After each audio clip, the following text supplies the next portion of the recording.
Zay, what's going on? What's going on, bro? How's it going?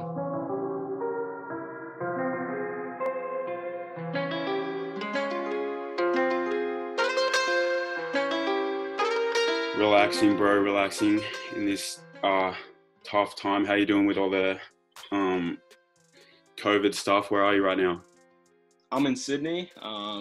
Yeah, back home. Yeah. Yeah, just staying home, staying safe. Yep. Yeah. That's good.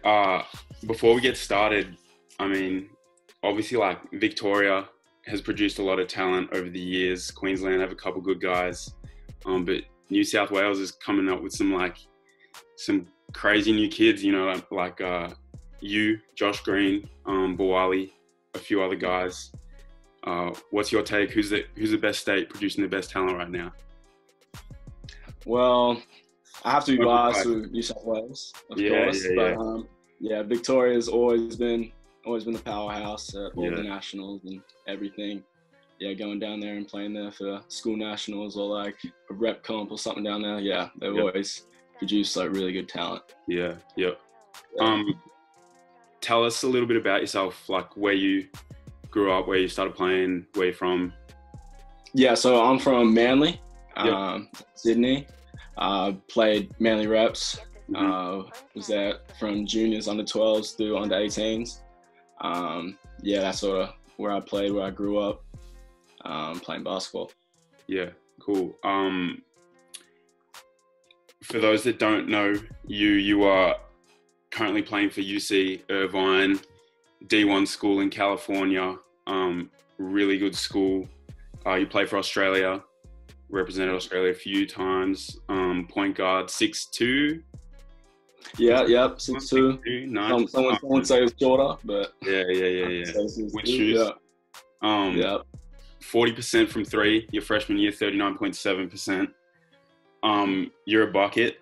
I guess the first question will be about the team right now. You're on UC Irvine. How did your season go?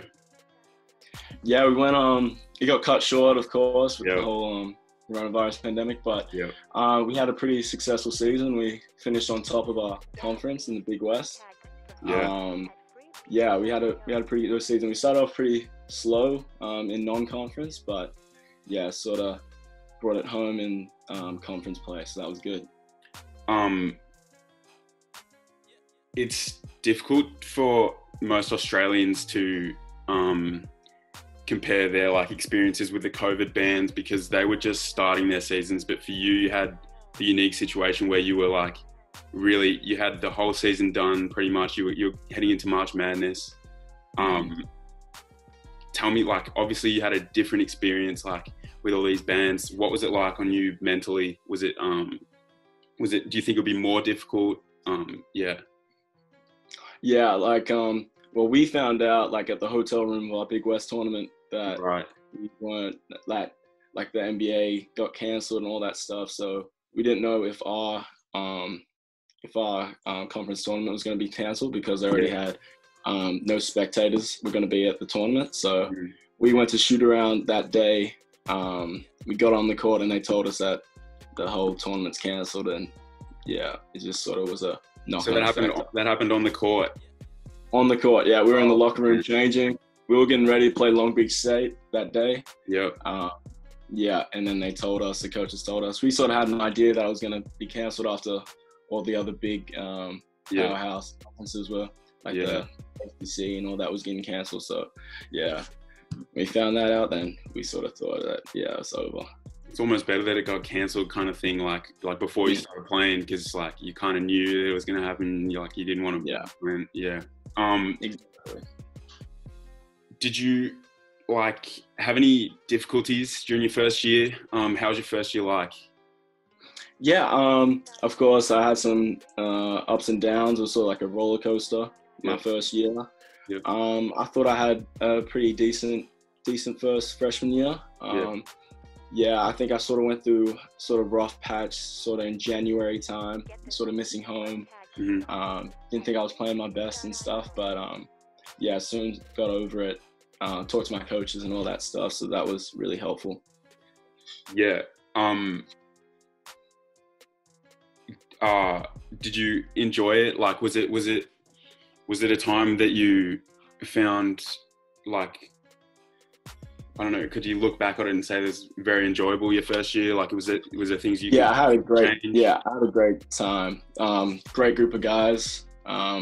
Being around every day. Had a Australian on the team in Aiden Krause. Yeah. He was a good sort of mentor and stuff, teach me the ropes of the school and how the coaches are and all that stuff. So that was really helpful. But yeah, all the guys are really welcoming and fun to play with. Yeah. Do you like? What's your mindset going into next season? Obviously, there's a lot up in the air right now with all the COVID stuff. How are you preparing your mind specifically for next season? You don't know when you're going back, stuff like that. Yeah, so we sort of have weekly meetings with our coaches and stuff. Yep.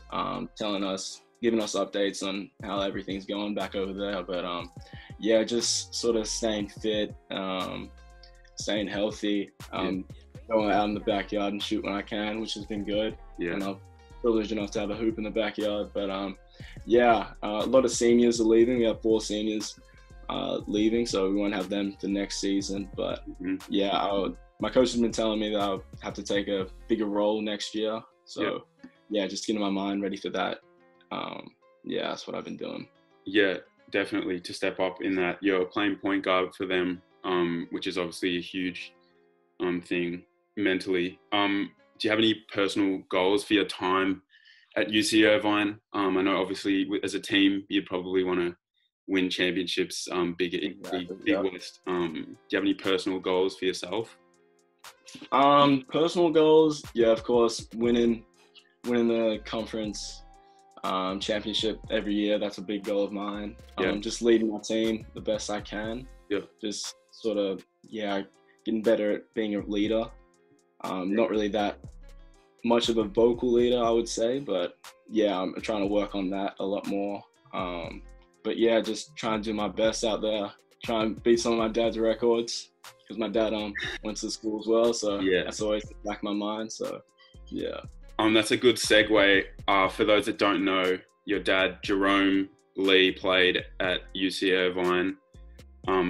What impact did obviously he played there, what impact did that have on your decision to play at UC Irvine?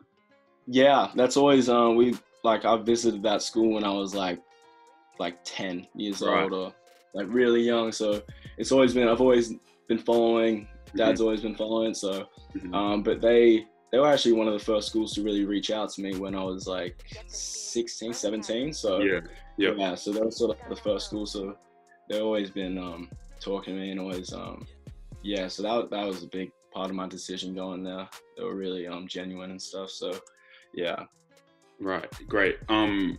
Your dad, just a little bit, he had a successful career, 2 years Lithgow Lasers, 6 years in the Siebel, which is now NBL1, for those that don't know. What impact has he had on your basketball, obviously, throughout your entire life? What was that like? So he didn't force me into play basketball or anything. I actually started off playing rugby league. That was a big sport in New South Wales. So started off playing there. He didn't force me into it. I sort of just had a passion for it after hearing about it when I got older and stuff. So that was good. And then since then he's been training me. He's always been sort of inspiration, which has been good. I'm lucky enough to have him in my life. Do you in terms of like training schedule, do you have when did you begin training seriously with him? Was it with him, or did you train with a coach, or? So I sort of started off a bit later than most kids. I started about like year 4, something like that. And then since then, he's never coached me. He's always just trained me. He's never wanted to coach me. But he's always because he's a coach himself, just training kids and stuff. But he's good at that. What's a workout like with your dad? I mean, just sort of basic stuff. He tries to tries to get me out of breath and stuff. He used to play ones. Now he's too old. Oh, you beat him? Yeah, I'll be beating him nowadays, and he'll probably break his back or something. But yeah, he's real good trainer. He pushes me. Yeah, been doing that since I started playing. What are you doing right now with?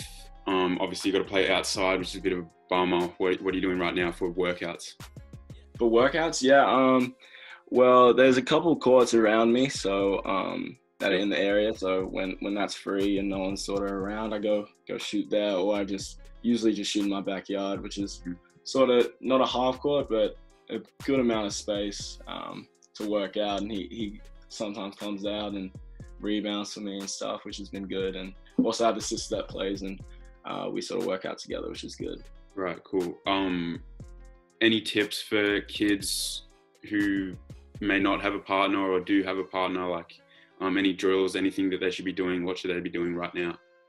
I think right now with the pandemic going on and not really access to courts and stuff, is just find a space for ball handling. That's a big part, I think. And if you are available, if you can get a court, then yeah, get a lot of reps up.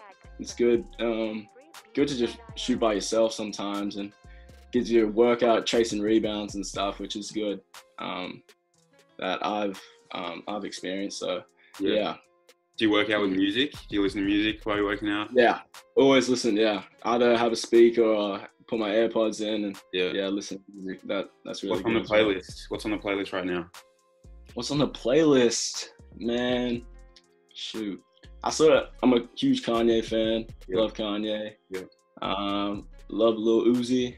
Oh yeah. Young Thug. I think Future's dropping his album tonight or something like that. It's dropped. It's out. Oh, I gotta give a listen to that. Yeah. Nice. So I like all the mainstream, like Kendrick, J. Cole, Drake, of course. Yeah. All right. Fast forwarding a bit in time to when you initially got recruited by the AIS. A lot of kids, it's obviously something that they strive to do. Like, it's very select few players that do it. They see on Instagram the kids doing it, they want to do it. What was the recruiting process like? Were you at a tournament? How was that like?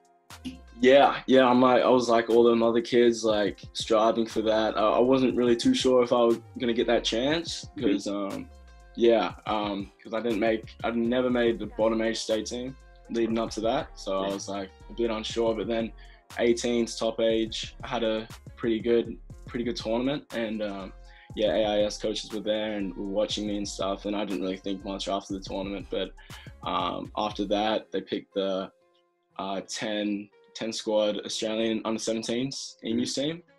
So I got selected for that, and then I got the call-up from Adam Cape on that like next week or something like that. It all happened real fast. Right. So you didn't know, while you were playing, you didn't know at all that you were getting recruited at all?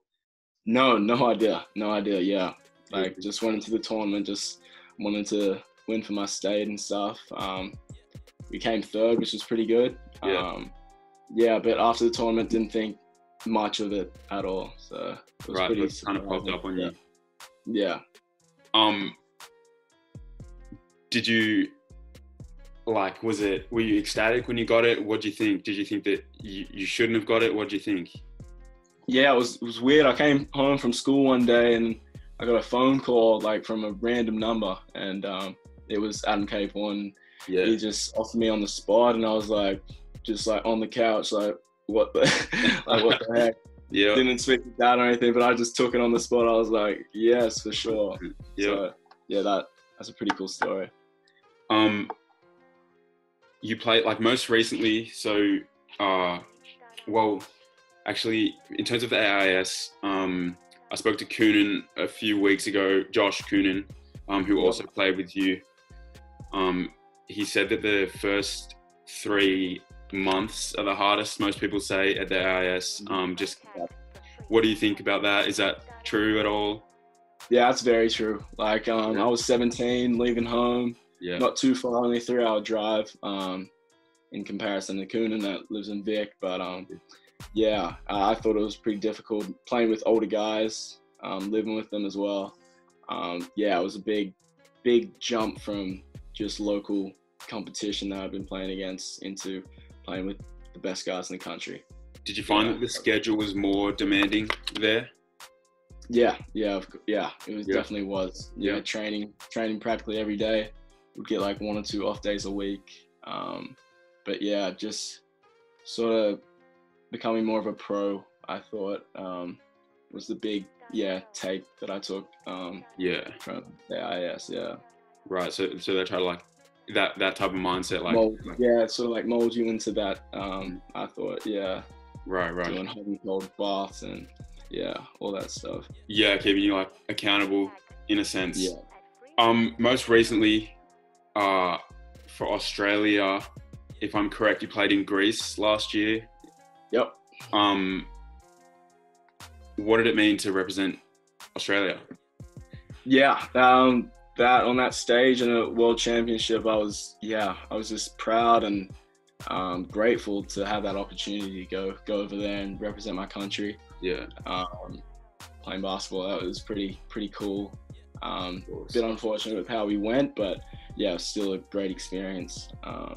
And yeah, very, very grateful to have that opportunity. Definitely. I remember like at like junior camps that I used to go to, like there'd be like 300 kids and like they'd have us all up on the stage and the first thing the coach would say would be like, who wants to play for Australia? And then you look around, everyone's hand goes up and it's like, what? But like, it's like, I don't know. So like, did it feel particularly special for you? Like obviously all these kids like want to do it from a very young age. Did it feel like particularly like, I don't know, how'd you feel when you were there? Did you feel like you were on the spotlight? Yeah, of course. And like what you said, at those camps and stuff, everyone raised their hands and I was definitely one of those kids. Yeah. So that was pretty cool to have that opportunity and just represent my country at the highest level. Absolutely. And you've done it well. I have a few questions for you. So like just a quick fire round. I did the same thing as Kuhn. I don't know if you have the same answers. I know you guys spend a lot of time together.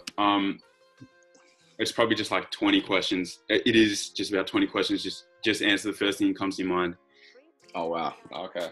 All right. So first thing you do when you wake up in the morning? Have a shower. All right. Jam or jelly, fam? Jelly. Because I can't really run it consistently. Well, the next one, a dunk or a three? Or a dunk's very special when I can do it. Oh, there we go. Rebounds or assists? Assists. Drake or Kanye? Kanye. Lil Baby or Lil Uzi? Oh, I have to go Lil Uzi right now. All right. The artist I listen to before a game is? One. Ooh, probably Kanye. LeBron or Jordan? After this last dance, I have to go Jordan. Yeah, definitely. The GOAT is? Jordan.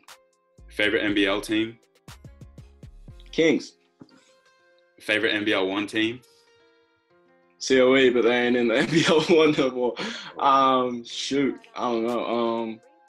Top, North, NBL 1? COE's not in it no more, huh? I don't know. I think they're in the ABA in New South Wales League. Shoot, right. It's a Melbourne team.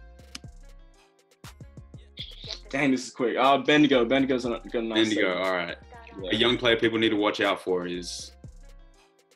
Ooh. I would give it to Tyrese Proctor. He's New South boy. Yeah.